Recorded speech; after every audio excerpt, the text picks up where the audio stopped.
I started the industry 20 plus years ago, and I, at the time, never wanted to be seen as different. Down to what I wore. I would wear khaki pants and a polo shirt. I'm wearing a polo shirt now too, but this is a women's cut polo shirt. 20 years ago, everyone was wearing a men's cut polo shirt.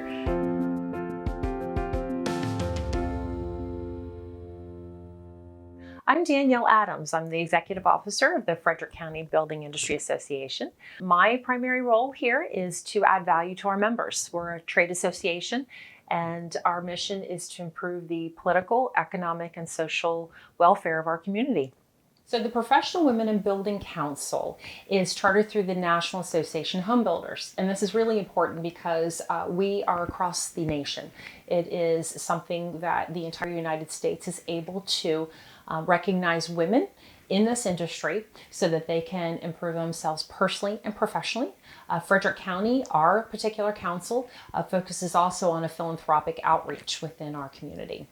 PWB, to me, is a community. It's a community of other women in this industry that are really invested in others, each other's businesses and how we're advancing into the industry. But also, it's the outreach arm into the community. We get to pick initiatives and support them throughout the year, raise the awareness of those organizations, as well as raise money for those organizations. I think the community can benefit from PWB in many, many ways, but mostly to show our community, our lovely community of Frederick, Maryland, that there is a lot of women in construction or in this industry who really love being here. I was born in Peru. I wanted to be many things. I wanted to be a builder just because my father was a builder, but I also wanted to be a vet because I love animals. So I didn't become any of them. I went to school for accounting, and later I switched careers, and now I own a roofing company. Being a woman, but not just a woman, but a Hispanic woman, a mixed race woman, I can tell you there are not many of us in this industry.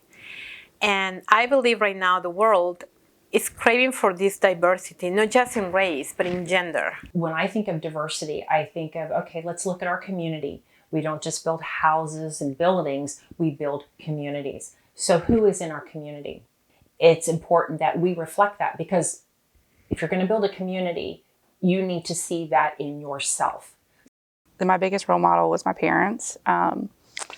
So my dad, I'm from a small town in Alabama, and my dad, he started his own business, and he didn't finish the 8th grade.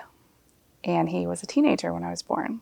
So seeing him and my mom struggle and build their business from nothing was kind of amazing. It's kind of an amazing way to grow up. My strengths that come from being a woman are definitely being really, really comfortable being uncomfortable. I believe one of my strengths is that I'm a multitasker. A lot of patience and listening. Remember, I work in a male-dominated industry. So if you're a good listener, you have a lot of patience, you focus, and you are a multitasker, then you're going to be able to succeed and do what you have to do in your day by day. At some point in my career, I realized that my strength is that I'm a woman. I realized that I needed to be a woman, and I needed to support other women to be themselves, to be their most effective selves in the workplace as well. I started in April of last year, and when I came on board, I recognized that we didn't have a women's council. And a women's council is not a club. It's not a social network. It is a very intentional connection of women in this industry to be able to, again, go back to that trifecta, political, economic, and social. If they're going to improve those things in their world, they have to be able to have a space to do that. When you have young women who are interested in becoming either somebody in a trades position or owning their own business, We have found that it's typical 1 out of 2 girls will drop out of the building industry if they do not see themselves reflected in a role that they're interested in. I would say to a young woman that as she looks to her future, to look inside herself and change the messages that she tells herself. Be more confident. And that's exactly what I would say to, anyone younger in this industry, and know that you belong at the table. You belong in the spot you're at, and be confident and speak up.